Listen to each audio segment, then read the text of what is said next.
दोस्तों ये बात तुम लोग जानती हो कि कॉलीवुड के सुपरस्टार यानी कि भैया थलपति विजय जो हैं वो अपनी कैरियर की आखिरी फिल्म सिनेमा घरों में देने के लिए पूरी तरह से तैयार है इस महीने की 9 तारीख को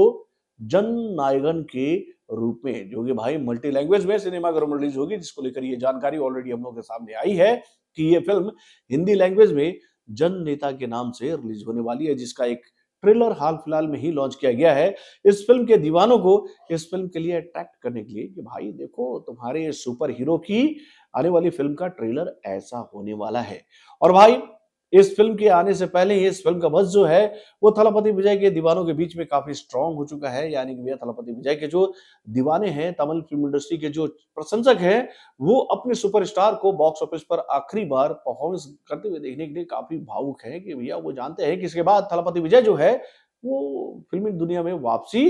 नहीं करेंगे, यानी कि भैया वो पॉलिटिकल लाइफ में चले जाएंगे। तो भाई थलपति विजय की इस फिल्म को लेकर ये जानकारी हम लोगों के सामने जब से आई है कि भाई 9 तारीख को ये फिल्म सिनेमाघरों में रिलीज होगी, तो भैया उस दिन पर तो भाई बॉलीवुड के क्या कहें, इंडियन फिल्म इंडस्ट्री की क्या कहें, कॉलीवुड की क्या कहें, भाई इंडियन फिल्म इंडस्ट्री के राजा साहब एंट्री मारने वाले हैं मेरे भाई। यानी कि भैया करोड़ों दिलों की धड़कन, लाखों दिलों की जान, डार्लिंग प्रभास बोले तो भैया बाहुबली साहब अपनी फिल्म राजा साहब को सिनेमाघरों में लेकर आ रहे हैं। तो भाई इन दोनों फिल्मों के बीच में होने वाले क्लैश को लेकर खबरों का बाजार काफी गर्म हो गया है कि भाई बाजी मारेगा कौन, इन दोनों फिल्मों में से किस फिल्म को पब्लिक का ज्यादा अटेंशन मिलेगा। तो भाई मीडिया रिपोर्ट्स की अगर हम लोग बात करें तो भैया अभी तक एडवांटेज जो है वो थोड़ा सा जा रहा है थलापति विजय के फेवर में, और ये फेवर वाला जो एडवांटेज है वो उनके मार्केट से ही निकलकर हम लोग के सामने आ रहा है। यानी कि हिंदी बेल्ट में थलापति विजय की कैरियर की आने वाली आखिरी फिल्म को लेकर कोई उतना स्ट्रॉन्ग बज नहीं है जितना कि भाई राजा साहब को लेकर है। हाँ, तमिल इंडस्ट्री में थलपति विजय की इस फिल्म को लेकर लोग ये बात कह रहे हैं कि भाई उस दिन अगर सिनेमाघरों में किसी फिल्म की बात होगी तो वो केवल और केवल भाई थलपति विजय की फिल्म की होगी। तो भाई क्या वाकई में अपने मार्केट में धमाकेदार ओपनिंग लेकर थलपति विजय जो है वो हिंदी मार्केट में भी राजा साहब को चुनौती देने में कामयाब रहेंगे? तो भाई इसको लेकर जो तैयारियां राजा साहब ने भी शुरू कर दी है ना भाई, अपने फिल्म को बॉक्स ऑफिस पर धमाकेदार हिट कराने के लिए जो बदलाव किए जा रहे हैं राजा साहब में, भाई उसको देखकर तो हम लोग ये बात कह सकते हैं कि भैया तुम दाल दाल हम पात पात, भले तुम्हारी कैरियर की आखिरी फिल्म हो थलापति विजय, राजा साहब तुम्हारे सामने झुकने वाले नहीं है। तुम्हारे रास्ते में ऐसे रोड़े अटकाएंगे कि जिसको देखकर भैया उनकी जो कहे तो चमक जो है ना वो कॉलीवुड में ही ठहर कर रह जाएगी। अब मैं ये बात आप लोगों से क्यों कह रहा हूँ, चलिए मैं आपको बता दूं एक छोटे से रिपोर्ट के माध्यम से। हेलो फ्रेंड्स, मैं हूं नरेंद्र और मैं आपका एक बार फिर से स्वागत करता हूं हमारे चैनल यानी कि वायरल जंक्शन में। दोस्तों ये बात आप लोग जानती हो कि भैया इन दोनों फिल्मों की एंट्री इसी महीने की 9 तारीख को बॉक्स ऑफिस पर होगी, और इस बात को ध्यान में रखते हुए इन दोनों फिल्मों का एडवांस बुकिंग जो है वो अब्रॉड में शुरू किया जा चुका है। और भाई अब्रॉड में थलपति विजय को लेकर ये जानकारी हम लोग के सामने आ रही है कि उनकी फिल्म को एज मिल रहा है, यानी कि एडवांटेज उनकी फिल्म को मिल रहा है इस बात का कि भैया उनकी कैरियर की ये आखिरी फिल्म है। लेकिन उसके बावजूद भी राजा साहब जो है वो बहुत ही कड़ा मुकाबला दे रहे हैं जन नायगन को अमेरिका के मार्केट में मेरे भाई। यानी कि भैया राजा साहब को लेकर ये जानकारी हम लोग के सामने आ रही है कि भैया 5 लाख यूएस डॉलर का बिजनेस ऑलरेडी इस फिल्म ने कर लिया मेरे भाई अमेरिकन मार्केट में। यानी कि भैया लगभग लगभग 25,000 से ज्यादा टिकट इस फिल्म के अब्रॉड में बिक चुके हैं। और भाई सिनेमा घरों में आने से पहले इस फिल्म का बज और भी स्ट्रांग होगा, क्योंकि भैया राजा साहब के मेकरों ने अपनी फिल्म में जो बदलाव किया है ना उसको देखकर हम लोग ये बात कह सकते हैं कि भैया राजा साहब के मेकरों को इस बात का इल्म हो चुका है कि इस फिल्म में कुछ ऐसी त्रुटियां हैं जिसको सुधार लेना बेहतर होगा।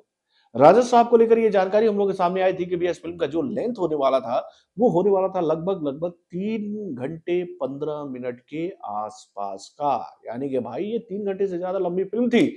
जिसकी वजह से इस फिल्म को लेकर ये बात कही जाती है कि इस फिल्म कुछ ऐसे चंकेस हैं जो कि भैया ऑडियंस को नहीं भी दिखाया जाएगा तो उससे कोई फिल्म पर फर्क नहीं पड़ने वाला था। और इसी बात को ध्यान में रखते हुए इस फिल्म के मेकरों ने इस फिल्म के कुछ पोर्शन को ट्रिम कर दिया मेरे भाई। यानी कि अब इस फिल्म का जो लेंथ हो गया है वो हो गया है 175 मिनट का, यानी कि 2 घंटे 55 मिनट का भी ये फिल्म हो गई है। यानी कि भैया 3 घंटे से कम की हो गई है ये फिल्म। और ये बदलाव इसलिए किया गया है कि ताकि पब्लिक का इंटरेस्ट जो है वो भटके नहीं, पब्लिक को इस फिल्म के माध्यम से शुद्ध इंटरटेनमेंट मिले, बकवास देखने को ना मिले। यानी कि भाई इस फिल्म में जो भी त्रुटियां हैं राजा साहब के मेकरों ने सुधार लिया है। और ये बदलाव क्यों किया गया है, तो भाई जब इस फिल्म का पहला टीजर हम लोग के सामने आया था, इवन इस फिल्म का जब ट्रेलर हम लोग के सामने आया था, उस फिल्म को लेकर इतना नेगेटिव वाइब तैयार हुआ था कि जिसको देखकर पब्लिक ये बात कह रही थी कि भैया क्या वाहियात फिल्म बनाकर ऑडियंस के बीच में रखी गई है। लेकिन भाई सभी चीजों को सुधारते हुए इस फिल्म का जो दूसरा ट्रेलर हम लोग के बीच में रखा गया ना, वो इतना पावरफुल था कि उसको देखकर पब्लिक ये बात कह रही थी कि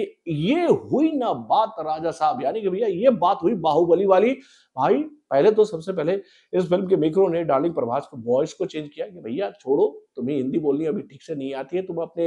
लैंग्वेज में हिंदी मत बोलो। इससे फिल्म का मजा जो है वो किरकिरा हो जा रहा है, डायलॉग्स का वो मोटिव नहीं निकल पा रहा है, जो कि ये हर एक सीन का जो एक मोटिव होता है। तो भाई